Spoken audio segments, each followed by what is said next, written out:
In January 1968, NLF guerrillas, backed by North Vietnamese troops, launched a full-scale offensive against the cities and towns of the South. For 2 years, they had been cautious, avoiding big battles. But at Tet, the Vietnamese New Year, they staked everything on one all-out bid for victory.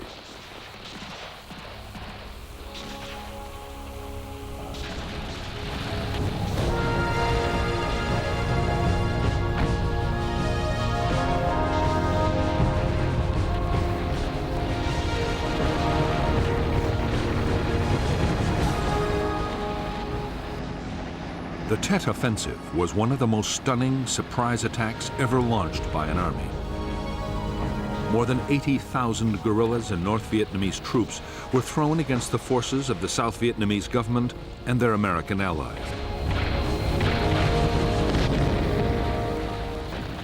The battles were on a scale which no one had imagined the Viet Cong could achieve.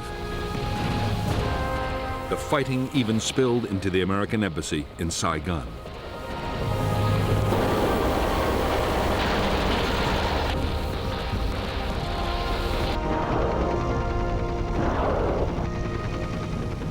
The Tet Offensive turned into a military catastrophe for the Viet Cong.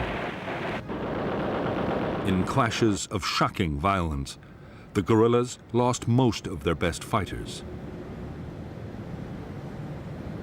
But in one of the greatest ironies in the history of war, the Viet Cong's military defeat turned into a political victory. It was a victory that would change the whole course of the war in Vietnam.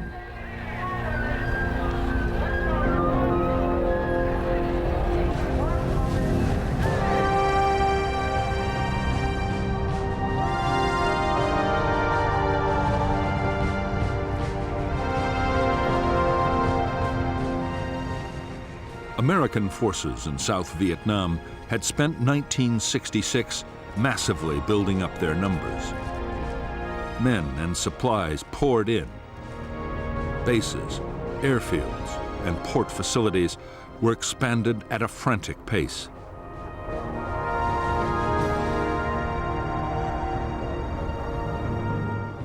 By the start of 1967, the Americans had 389,000 troops and were ready to go on the offensive.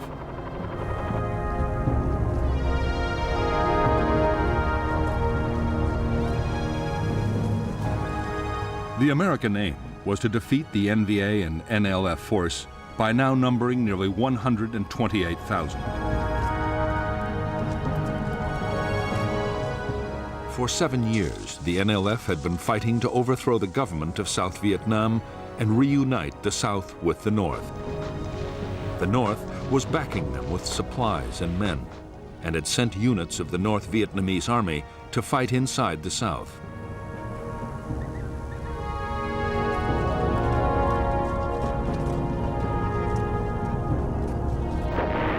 American commanders wanted to take on the enemy's big units, the battalions and regiments.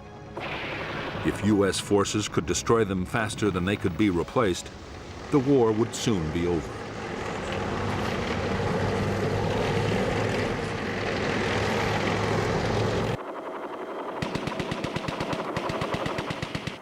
In fact, the American strategy had quickly run into trouble.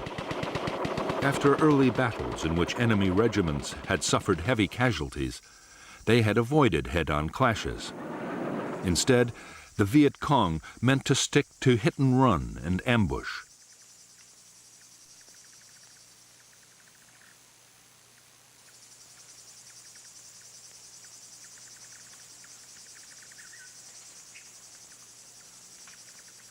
The Viet Cong's tactics caused American casualties to rise sharply. Instead of big battles, there were snipers, booby traps, and surprise attacks. The Americans grew increasingly frustrated as they mounted countless search and destroy operations, took casualties, and still failed to find important guerrilla units.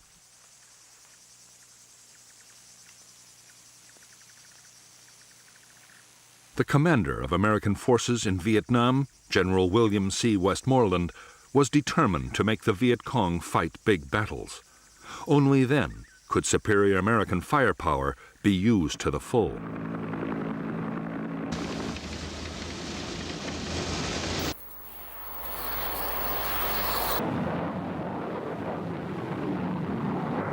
One answer, Westmoreland believed, might be to attack in force into the Viet Cong's traditional base areas.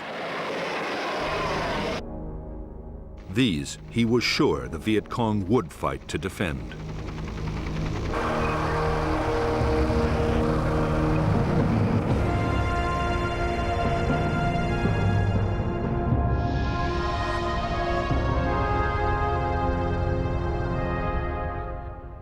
By 1967, there were strong American Marine forces based in the heavily populated coastal areas of northern South Vietnam. In the Central Highlands, there were Army units, including the Air Cavalry Division. However, the greatest concentration of U.S. Army strength was in the Saigon area, and it was there, between the capital and the Cambodian border, that the Americans launched their biggest operations.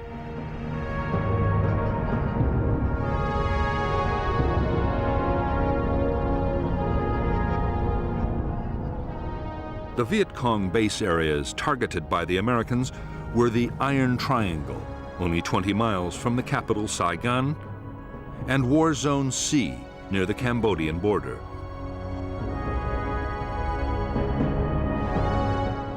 Along with War Zone D, these areas held strong NLF regional forces and the elite 9th Division.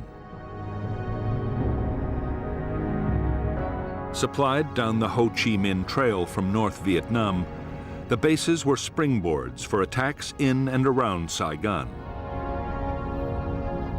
In January 1967, the Americans launched Operation Cedar Falls into the Iron Triangle. Between February and May, Operation Junction City swept War Zone C.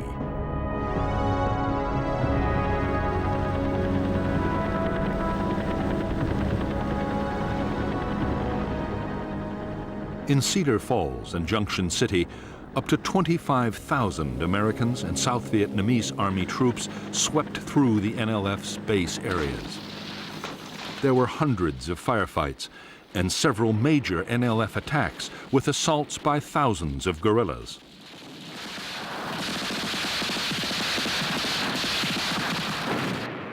But the Americans never did succeed in trapping any of the big units. The Viet Cong regiments melted away into forests and swamps or over the border into Cambodia, where the Americans were forbidden to follow.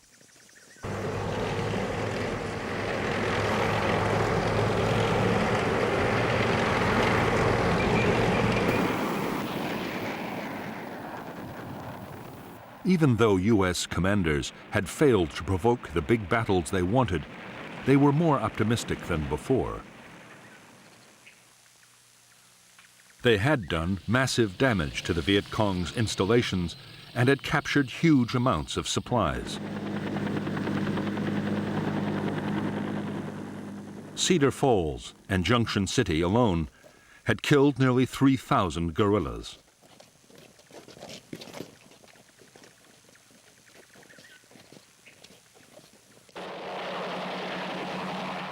U.S. forces had also blunted an enemy initiative further north, where the war was between the Americans and the North Vietnamese Army.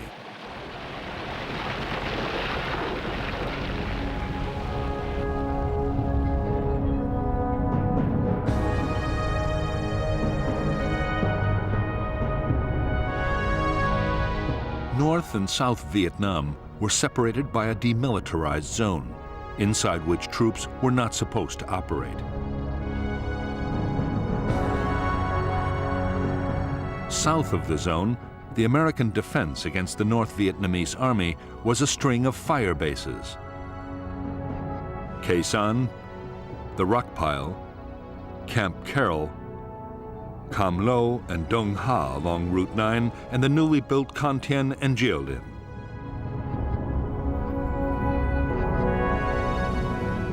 All were controlled by Special Forces units and later the 3rd Marine Division, which constantly swept the surrounding area.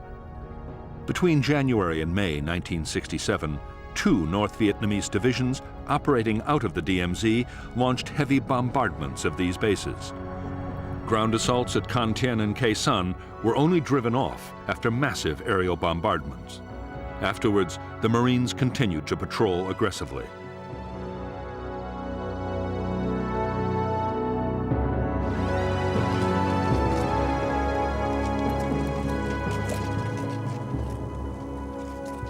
The increased North Vietnamese activity on the DMZ triggered an American plan to reinforce the whole area.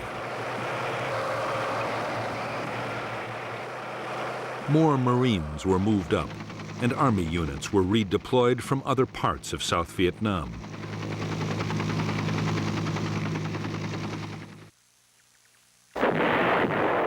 Meanwhile, in the Central Highlands, the Americans intercepted North Vietnamese Army units moving in from Cambodia. In late May 1967, there were 9 days of continuous battles which left hundreds of North Vietnamese soldiers dead.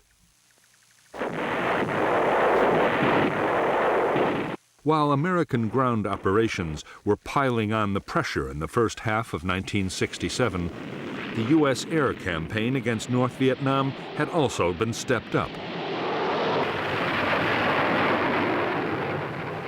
The aim of the bombing was to force the North to stop supporting the war. In fact, the bombing and the massive ground assaults were having exactly the opposite effect.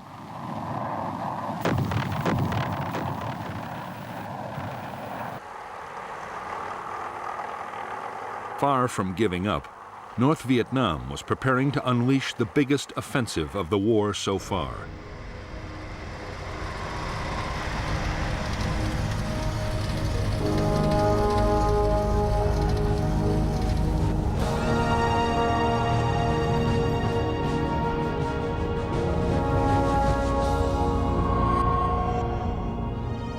Time and again, Ho Chi Minh, the aging North Vietnamese president, had proclaimed that the Vietnamese people were prepared to fight for 20 years.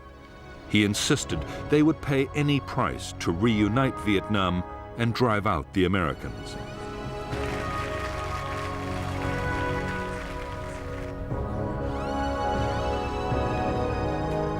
Privately, however, Ho and most of the Hanoi leadership had come to believe that the war could not go on in the same way for much longer.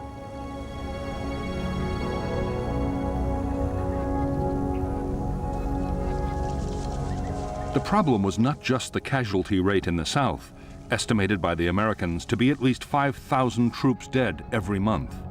Such losses could be sustained for a long time yet. The biggest fear was that the safe base areas in Laos and Cambodia, or perhaps even in the north itself, might soon be invaded by the Americans.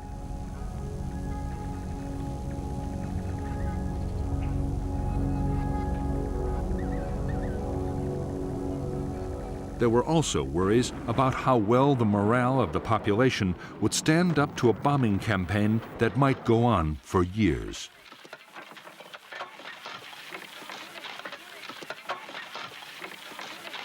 The North's leaders foresaw that they might have to negotiate with the Americans sooner or later.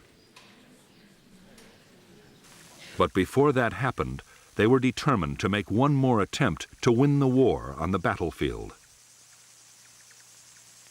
In July 1967, the Politburo, led by Party First Secretary Lee Duan, proposed an all-out offensive in South Vietnam timed for early 1968.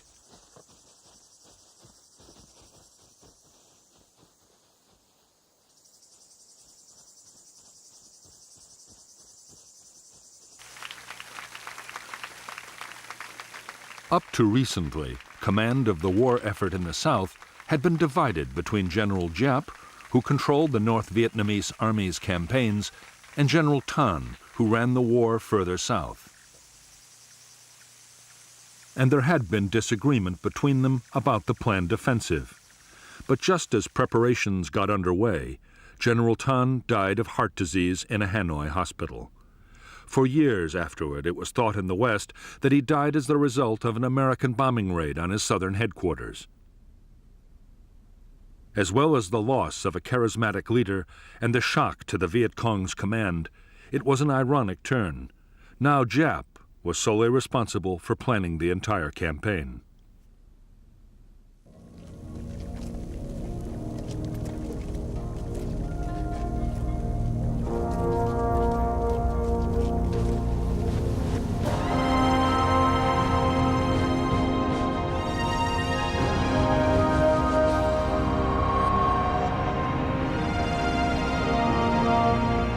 Since he had first dispatched combat troops to South Vietnam, the U.S. President Lyndon Baines Johnson had been determined to limit the war's impact on the American people. He had refused to call up the reserves and had never pushed for any formal declaration of war by Congress. Despite mounting casualties, the U.S. never officially declared war on Vietnam. Up to now, Johnson's approach had seemed to pay off. There was some anti-war feeling, but nothing so serious as to threaten the president's policy.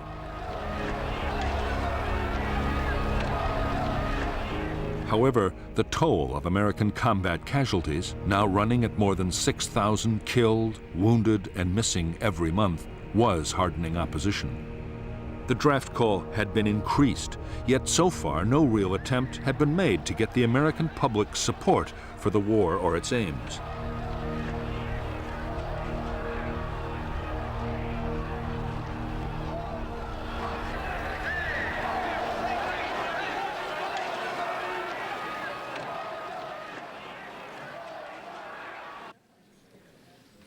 Divisions were beginning to open up between the president's military and civilian advisors.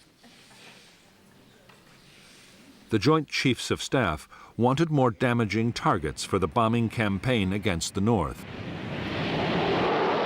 A widening of the ground campaign into Laos, Cambodia, and possibly North Vietnam, and a big increase in troop levels.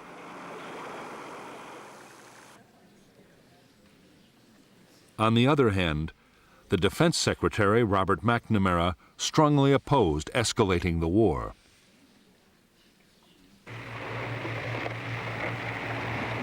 McNamara believed that widening the conflict would run a real risk of drawing in Communist China or the Soviet Union.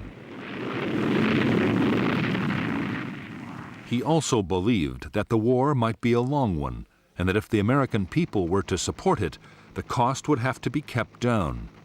That meant no wider war and a big effort to prepare the South Vietnamese army to take over more of the fighting.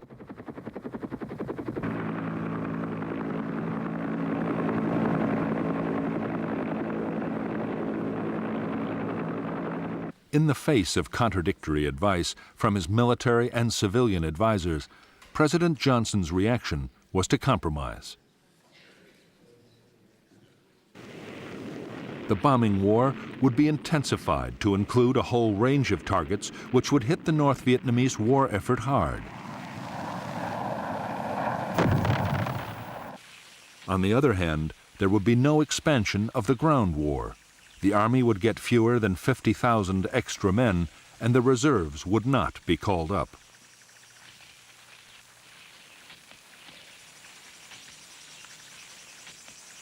On September 29, 1967, President Johnson took a step closer to those advisors who were arguing against escalating the war. At San Antonio, Texas, Johnson declared that the U.S. would stop bombing North Vietnam if Hanoi promised not to take advantage of the ceasefire.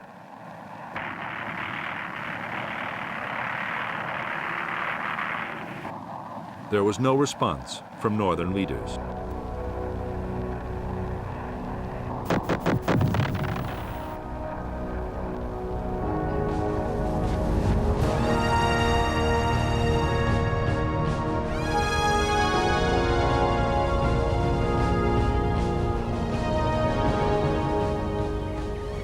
The Great Offensive, meant to change the course of the war, was to begin with full-scale Viet Cong attacks on cities, headquarters, and radio stations all over South Vietnam.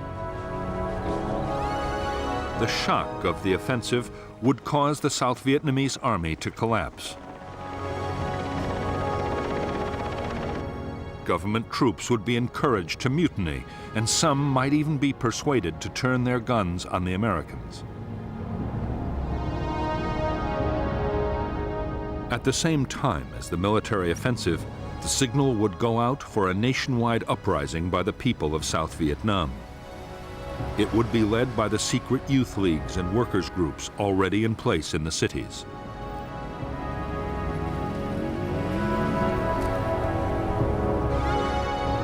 The government would be overthrown, and a new NLF-led regime would call for the Americans to leave.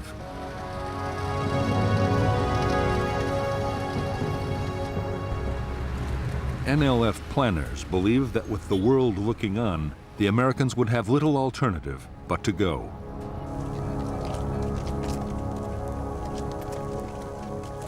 The success of the general offensive depended on the Viet Cong avoiding the overwhelming firepower of American forces. Fortunately, the cities and towns were garrisoned by the much less formidable South Vietnamese army.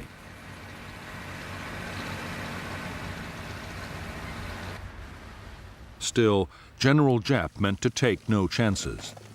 Large numbers of American troops would be drawn away from the populated areas by carefully planned diversions.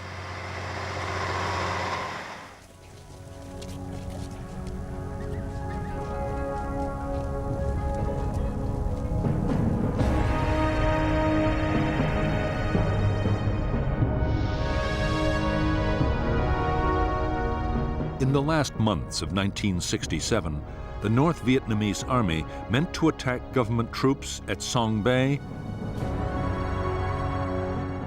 and the American base at Doc To.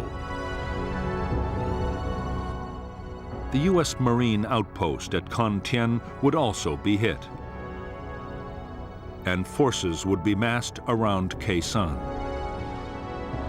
An elite NLF regiment would also hit the South Vietnamese army garrison at Loc Ninh. The attacks near South Vietnam's borders would draw American forces away from their main base areas and deep into the interior.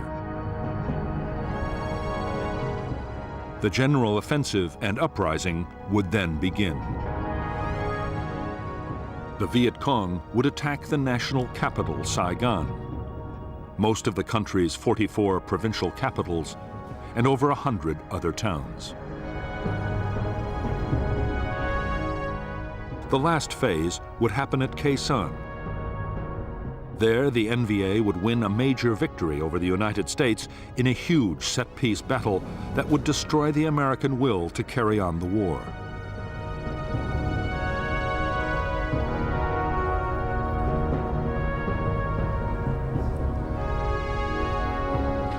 General Giap was sure that surprise would be the key to a successful offensive. His plan was to choose the one time when no attacks would be expected, the New Year festival of Tet.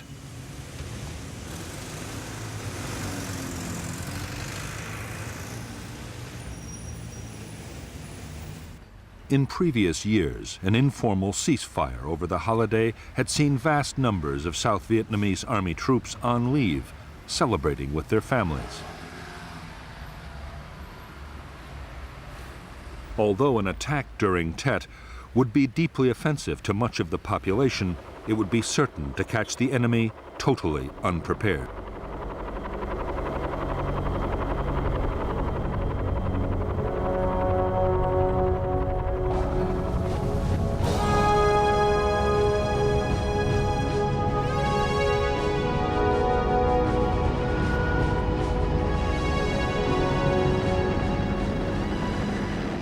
Now that Washington had refused to widen the ground war, General Westmoreland was forced to carry on trying to win in the same way as before. His forces would continue to mount relentless offensives meant to cause the guerrillas such losses they would have to give up.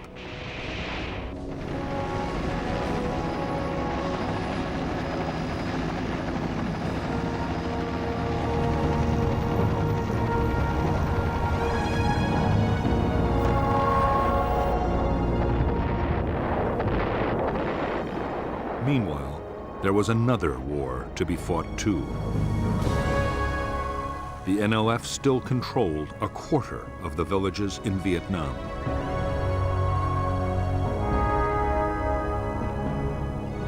Attempts by the South Vietnamese government to get back control of the rural areas had been going on for years.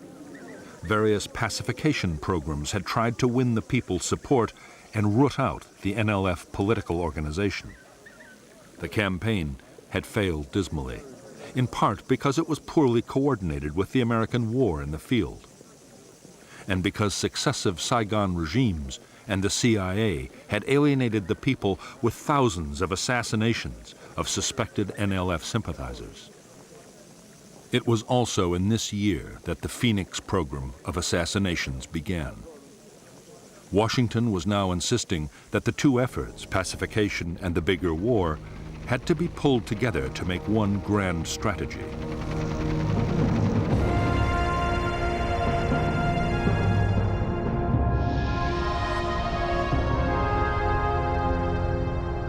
American military planners had always seen the main force Viet Cong in the interior of South Vietnam as the biggest danger.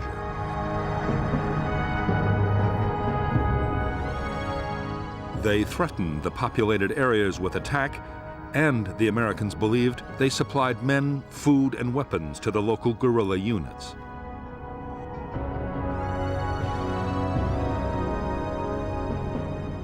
In the new plan, the American role would still be to keep main force Viet Cong away from the populated areas. However, there would now be more emphasis on what happened behind the American shield. The village guerrillas would be driven out by the South Vietnamese army and militia. Local security would be strengthened and pacified areas would spread out until they encompassed most of the populated regions of South Vietnam.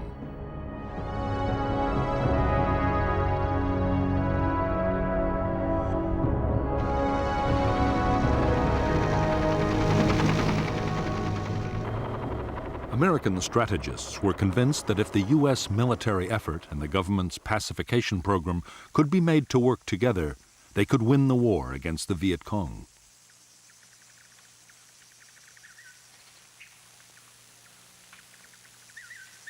To succeed, they would have to get the cooperation of sometimes skeptical military commanders.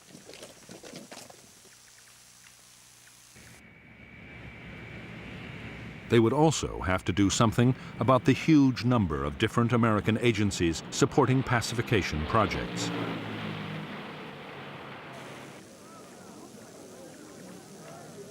All American support for pacification and its multi-million-dollar budget was now placed under one man. Robert Comer was given the rank of ambassador, equal to a four-star general, and made Westmoreland's deputy.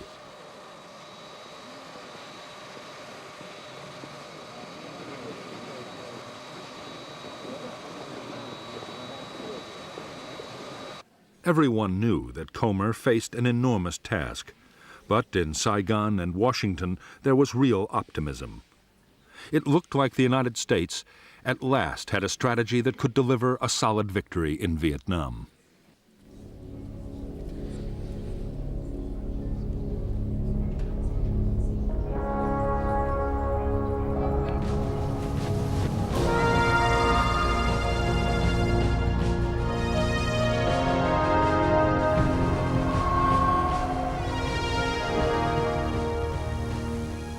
For the Tet Offensive, North Vietnamese leaders had decided to rely on Viet Cong guerrillas for most of the fighting, rather than the regular army. They believed that the people of the South would be more likely to join the revolt if the offensive was led by Southerners. It would also reassure the NLF leadership inside the South, who had a real fear that their role in the war would be taken over by Hanoi.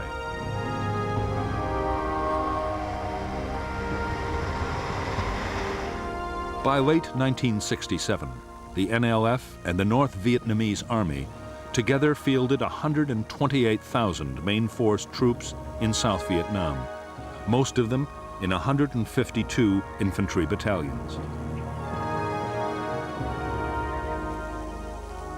There were also hundreds of thousands of regional and local guerrillas, male and female, who would play a major part in the Tet Offensive.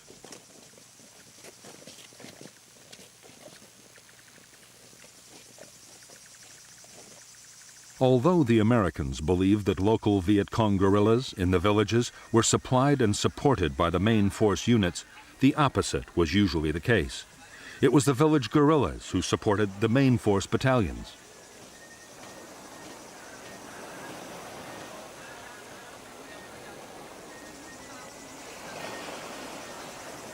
They collected rice taxes from the local farmers, built up supplies, and provided scouts and screening forces for the big units.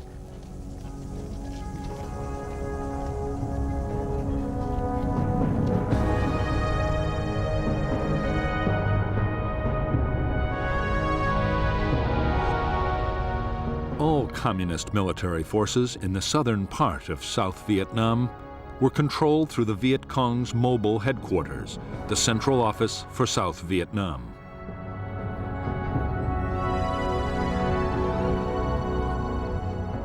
Operations further north were commanded from a North Vietnamese Army headquarters inside the demilitarized zone. For the Tet Offensive, the NVA would deploy elements of the 341st Division, supported by Viet Cong sapper battalions just below the demilitarized zone. 3 more divisions and a regiment would be deployed around the U.S. Marine base at Khe Sanh.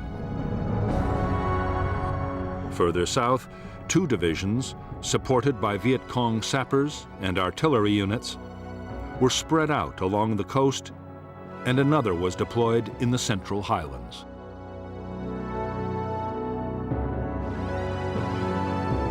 The Viet Cong fielded 3 formations of divisional strength, all within 75 miles of Saigon.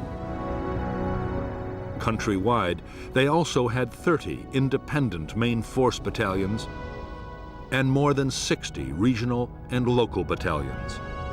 Altogether, the equivalent of 10 divisions.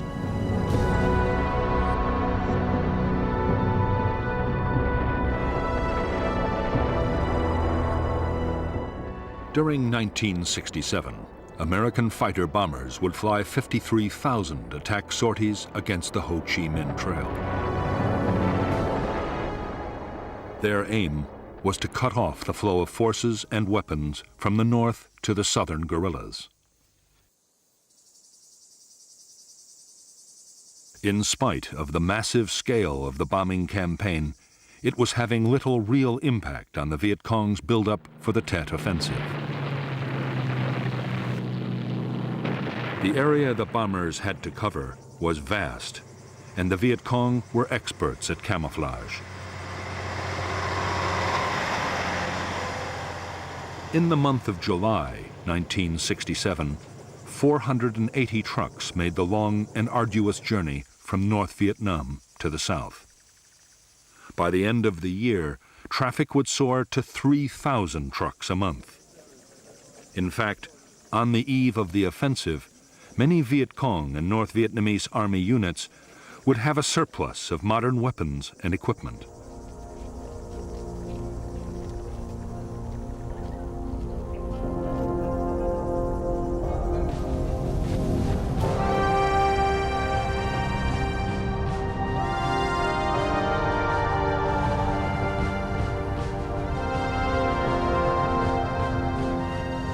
The North Vietnamese Army and most Viet Cong guerrillas were well equipped with light infantry weapons, including the superb AK-47 Kalashnikov assault rifle.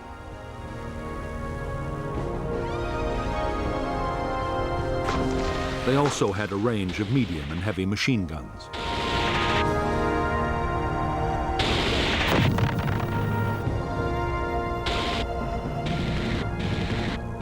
Because American aircraft were always on the prowl, almost everything had to be carried by porters, often at night. That meant the most valuable weapons were those that had the hitting power but could still be transported easily.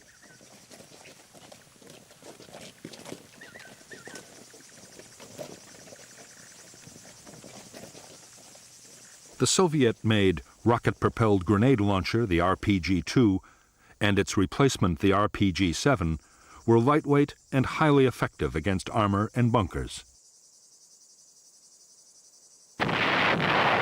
Designed to be fired by one man, the rocket had a range of more than 500 meters.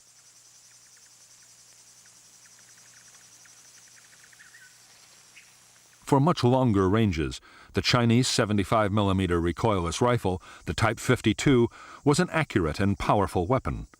It was able to fire high explosive shells over 6,600 meters. And with a high explosive armor-piercing shell, it was effective against armor at up to 800 meters. Its big disadvantage was that if its crew needed to move fast, it was a cumbersome weapon to manhandle.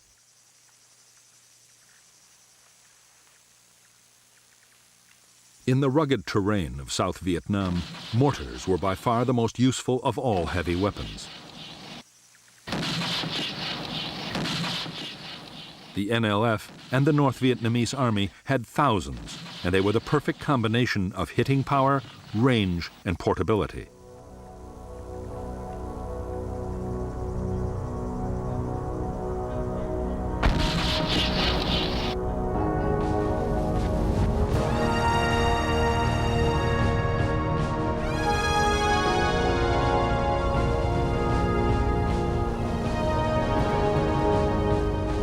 Although Viet Cong forces in the South were estimated by the Americans to have lost more than 60,000 men in 1967, they had still managed to keep up their overall numbers. Thousands of North Vietnamese Army troops had been sent down the Ho Chi Minh Trail to join the guerrillas, and they now accounted for more than 1 in 5 Viet Cong.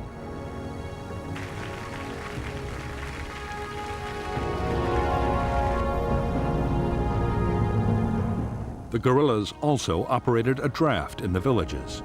Because men younger than 20 were not called up by the South Vietnamese Army, most teenagers were still at home and made up a huge pool of potential recruits.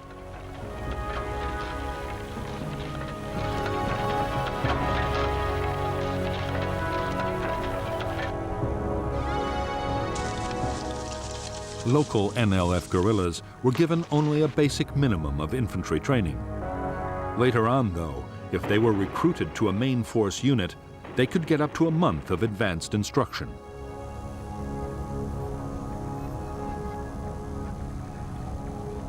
There were also dozens of training centers spread all over South Vietnam, running long courses for squad and platoon leaders, operators of crew-served weapons, and radio men.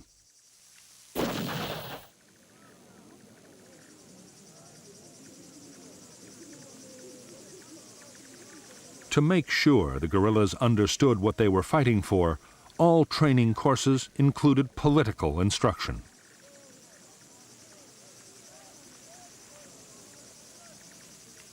Most Viet Cong attacks planned for the Tet Offensive were to be led by elite sapper commandos.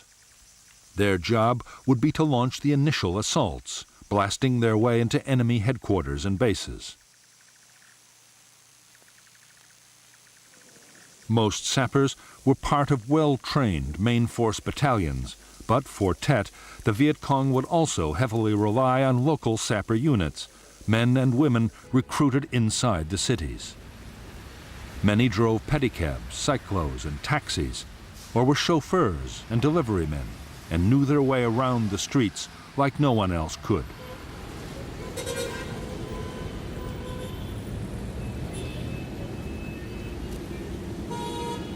During the year, as casualties had mounted under the intense pressure of the American onslaught, the morale of the Viet Cong had suffered badly. But news of the planned general offensive quickly revived the confidence of the guerrillas. Political officers worked hard to persuade the troops that the campaign would bring the victory they had fought so long to win. In the run-up to Tet, the rate of desertion from Viet Cong units fell away almost to nothing.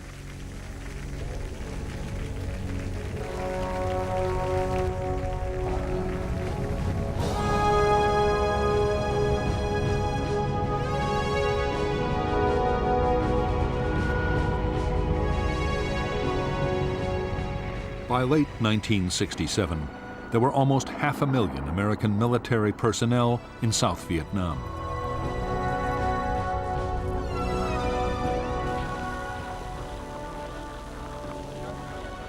Of these, only 1 in 7 were combat troops. The rest were the support personnel needed to run a military machine that relied on high-tech weaponry and consumed vast amounts of supplies. By now, American forces in Vietnam were expending 45,000 tons of ammunition and burning 60 million gallons of fuel every month. Almost everything came from the United States, and when it arrived in Vietnam, there was a massive problem of storage and distribution. Huge numbers of men were tied up just handling the supply traffic.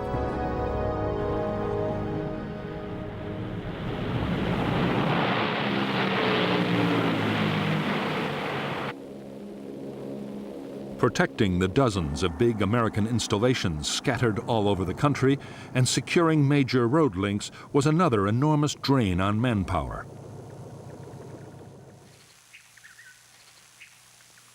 During 1967, the new American emphasis on pacification had led to more attention than ever being paid to improving the South Vietnamese armed forces.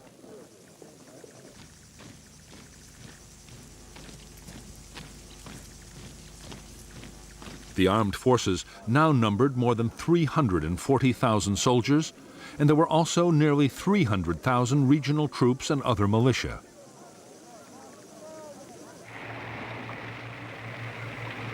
The South Vietnamese also had a small navy for coastal and river patrols and an increasingly effective air force.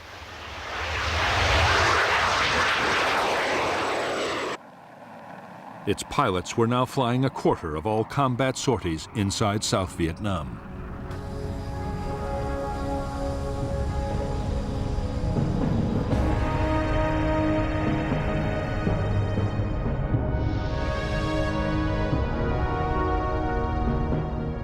The South Vietnamese Army had divided the country into 4 tactical zones, one for each Army Corps. The most northerly zones each deployed 2 divisions, while the zones further south each had 3. The South Vietnamese Air Force had 5 fighter squadrons and the Navy a force of coastal patrol boats. The Joint General Staff's reserve was an airborne division and 2 Marine brigades. For easy coordination, the American Military Assistance Command Vietnam had created a Marine amphibious force and 2 field forces to match 3 of the South Vietnamese Army's tactical zones. Altogether, the forces deployed 2 Marine and 7 Army divisions, 2 brigades, an armored cavalry regiment, and a special forces group. As well as the Americans, there were 2 Korean Army divisions and a Marine brigade, 3 Australian battalions, and contingents from New Zealand, the Philippines, and Thailand.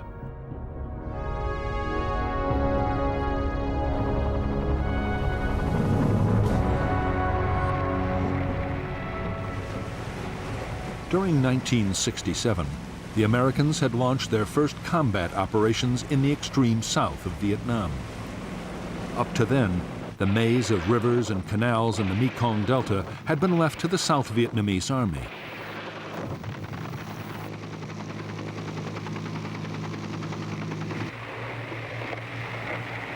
Now the mobile riverine force a brigade of the U.S. 9th Division had moved in to help fight the NLF for control of the richest rice-producing area in Vietnam.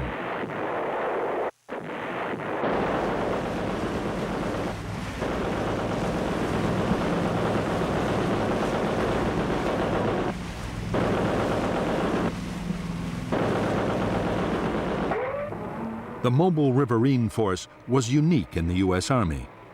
Not since the American Civil War had the Army deployed a completely amphibious force.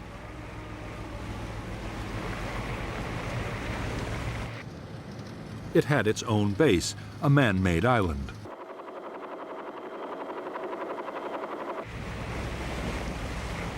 Navy boats carried the troops into action and provided escorts. Heavy firepower was carried by armored vessels named monitors after their Civil War forebears.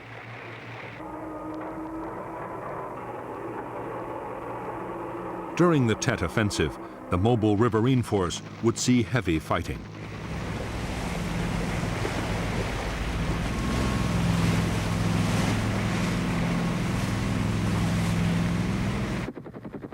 In the Mekong Delta and the other heavily populated parts of South Vietnam, the government army would bear the brunt of the Viet Cong's planned offensive. Some South Vietnamese formations, Ranger, Marine, and Airborne units, and a handful of infantry divisions were professional, dedicated, and well led. They knew their battleground and their enemy.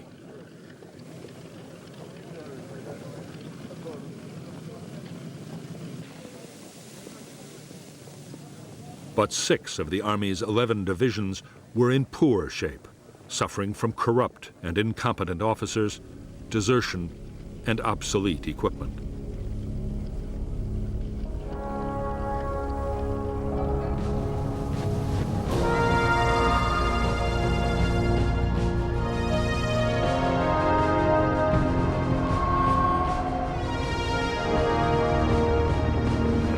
At the center of American military doctrine was the idea that troops should be maneuvered to fix the enemy in position so that firepower could be unleashed to destroy him.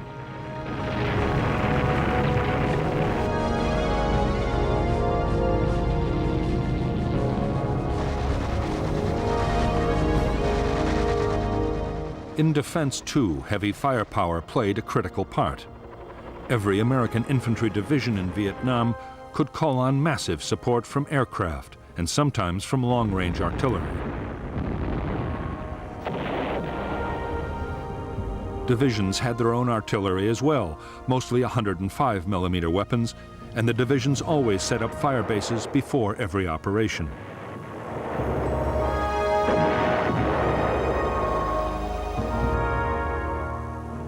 Each company also had its own mortars.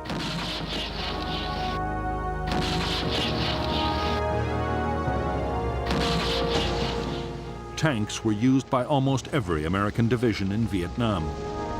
The most important tank unit was the 11th Armored Cavalry Brigade.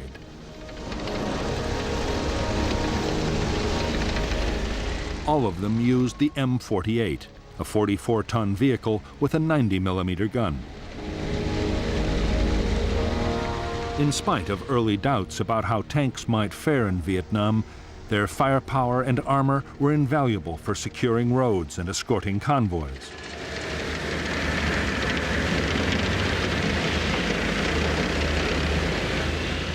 The Marines also deployed the Ontos, a weapon originally designed as a tank destroyer. The Ontos mounted 6 recoilless rifles and during the Tet battles would prove invaluable for clearing buildings and destroying fortifications.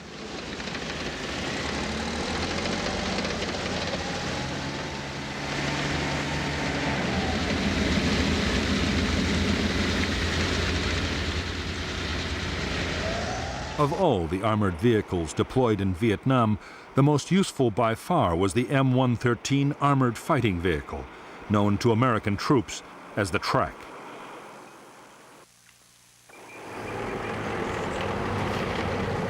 It was so vulnerable to mines that its crew usually sat on top, but it was extremely heavily armed. tracks mounted several weapons, including at least one .50 caliber machine gun, a weapon too heavy to carry on foot.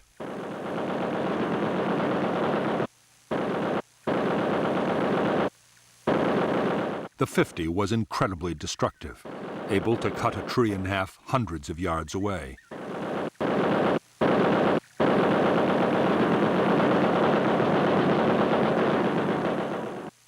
The weight of firepower that a track could deliver and the vast amounts of ammunition it could carry saved American units from being overrun time and time again.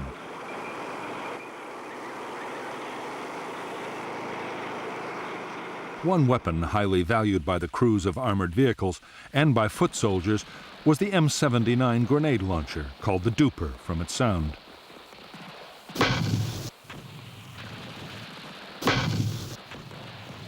The Duper's range was up to 250 meters, and its explosive shell would kill within 15 feet of the blast.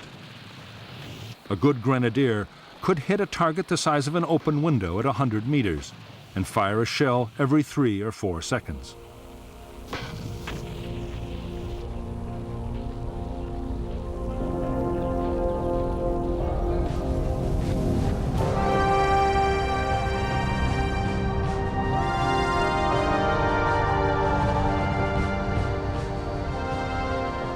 For the South Vietnamese conscript soldier, 1967 had begun to show some signs that Army life might become bearable. Food and accommodation improved slightly.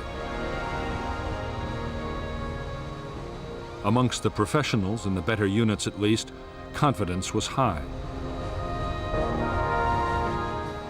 Many officers and NCOs had been at war for years and were both tough and tactically skilled. But in spite of this, the desertion rate continued to rise.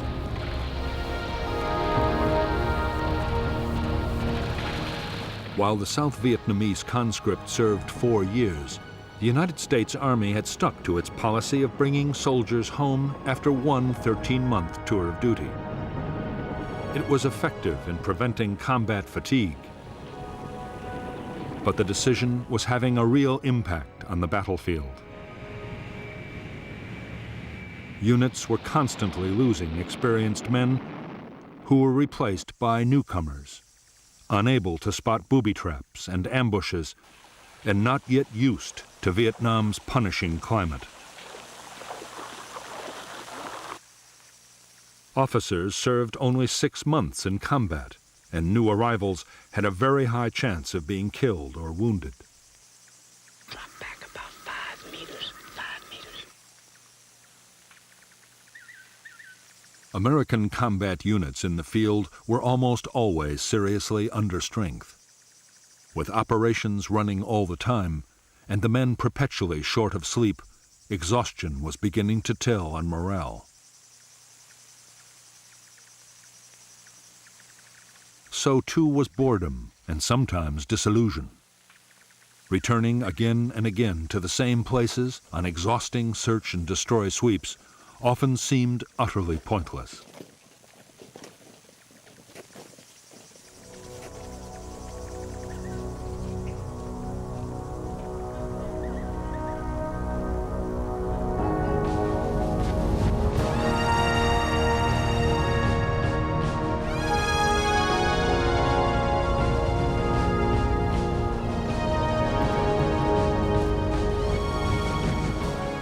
In the early autumn of 1967, as communist forces were building up for the Tet Offensive, the internal divisions that had plagued both sides throughout the war began to come to a head.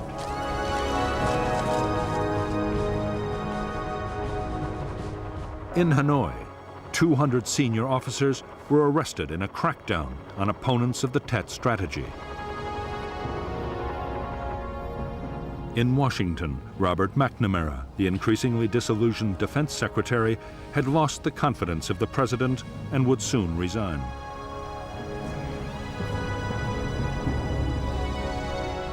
As for Johnson himself, he faced a presidential election late in 1968, and there was already opposition from within his own Democratic Party. Meanwhile, on the streets, opposition to American involvement in Vietnam was growing more and more vocal.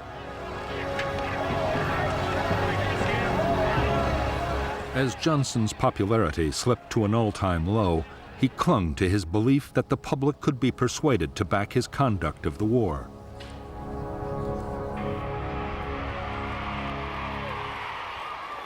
He embarked on a huge public relations campaign in which Washington and Saigon pumped out masses of information, all supporting the line that the war was being won.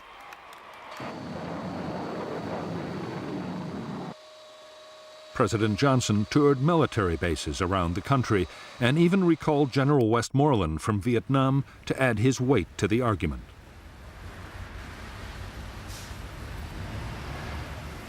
Speaking to one influential gathering after another, Westmoreland assured his listeners that the end was almost in sight.